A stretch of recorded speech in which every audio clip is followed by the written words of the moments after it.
I think society says if they're different, they're less than.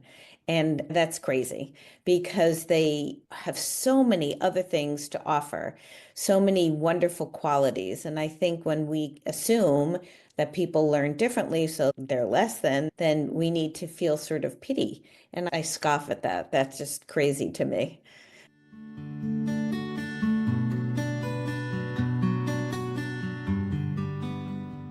Welcome back to Mother's Guide Through Autism podcast. I am Brigitte Shipman. I'm your host. And today I'm speaking with Lynn Greenberg, who is a fierce advocate for neurodivergent children and a mom who turned her legal expertise into a personal mission. When her son was diagnosed with dyslexia, Lynn didn't just navigate the system, she built a roadmap for success. In this episode, she shares practical tools, empowering insights, and the heartwarming story behind the children's book she co-wrote with her son to help kids see themselves as heroes. If you're a mom looking for inspiration and real-world strategies to support your child, this conversation is for you. And I am one of those moms, so welcome to Mother's Guide. Hi, thanks for having me. It's really a pleasure to be here with you. Yeah, this whole podcast, my son and I started together. So I get that work from a mother's heart. And we're all about knowledge, hope, and inspiration. So you're right. You're in the right place for sure. Wow. I would love to learn who you are, more about you and what you do. Well, as you said, I'm a mom and I'm a grandma. I have four children, three in-law children, and three grandchildren. My youngest, Jonathan, is much younger than his siblings. I found at an early age that everyone learns differently. We all have our own path, but I found that Jonathan just was super smart, could remember some things, but then was struggling to hit some of the milestones with others. And so that's what led me to ignore what his teachers were saying and to try to figure out what was actually going on with John. Yeah, a mother's intuition. I always say that. Follow your intuition, and you did. Yes, have to. Yeah. So the diagnosis of dyslexia, how did you get that diagnosis? Tell us. So John was my child who could tell you every Thomas the Tank Engine's name, but not that Thomas started with the letter T. And that scene, he didn't want to watch Sesame Street and do the ABC song. And his teachers would say, his nursery school teachers, oh, he's a boy or he's not that smart. And I'm like, no, I have two other sons and a daughter, and I know that's not true about boys. And I know Jonathan is smart, so it just wasn't ringing true. The schools did not want to help me, so I started to have to try to figure this out on my own. And John is about to be 26.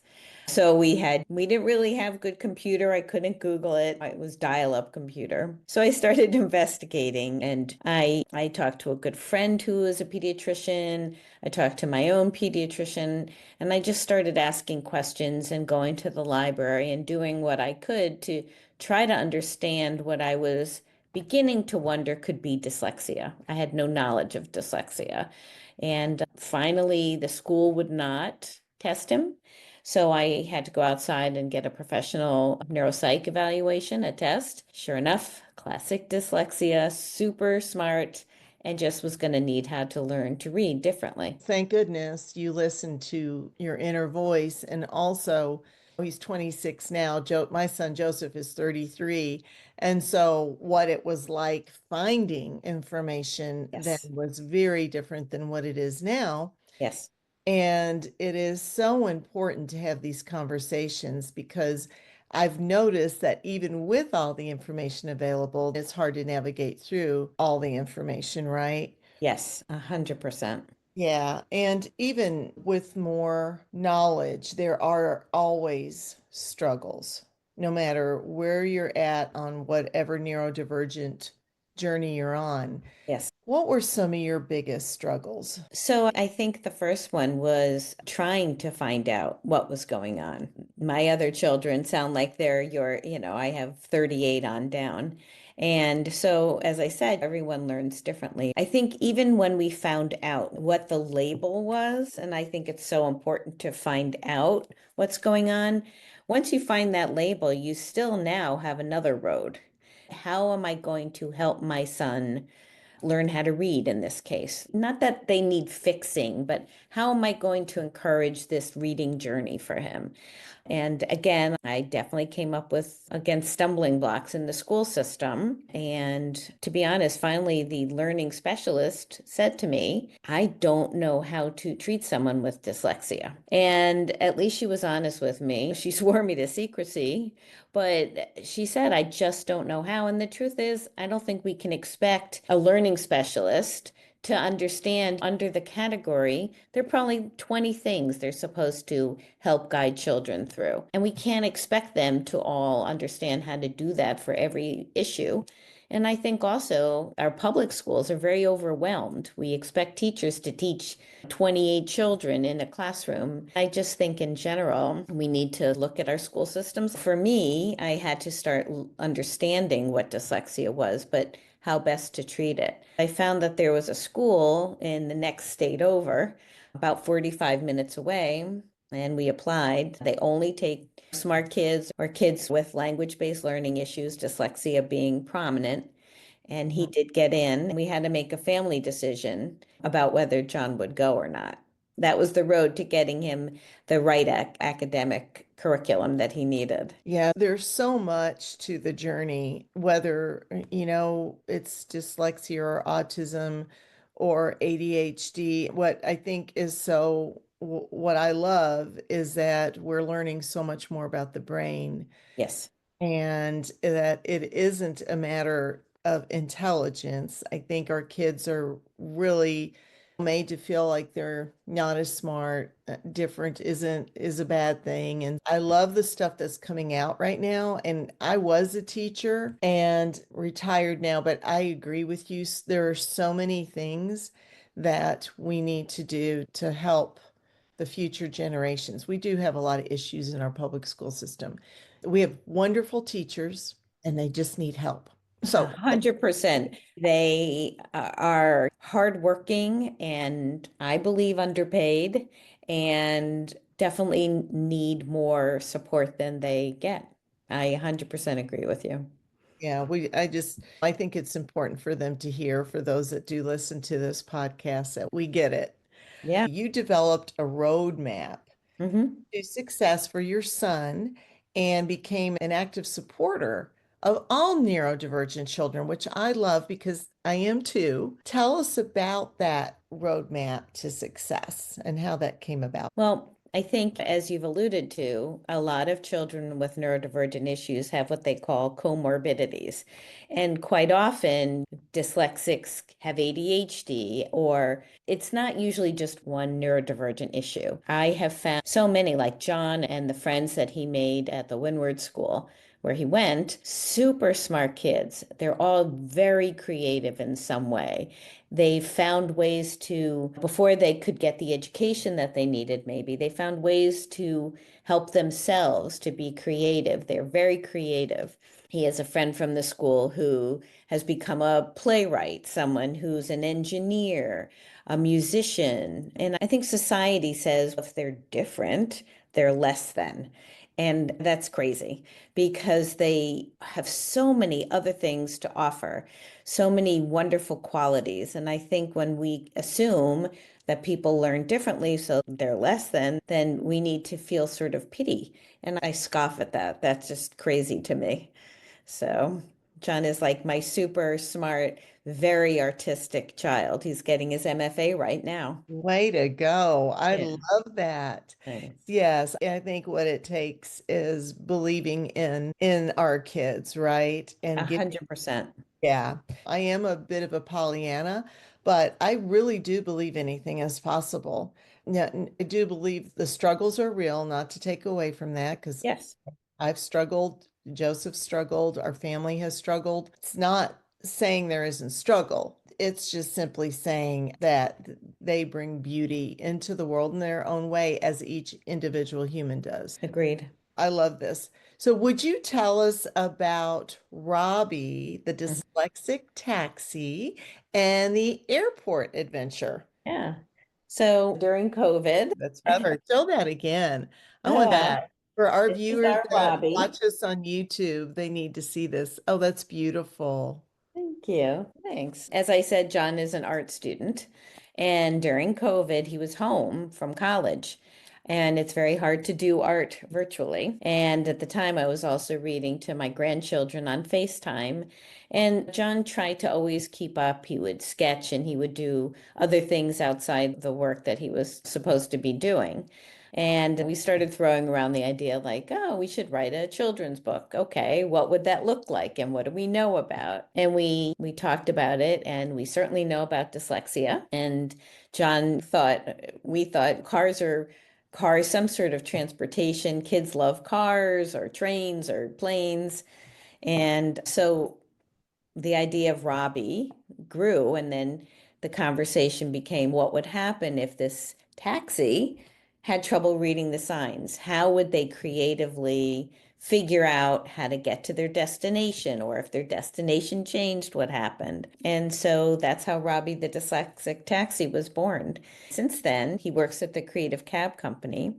And we've had so much support that we are now writing a whole series with other neurodivergent issues, and book two is probably going to be out in June. So we're very excited. And is book two also about dyslexia or is it under other neurodivergent? Well, Robbie is there and Oh, other characters, all of his friends are there, but this character is going to focus on ADHD.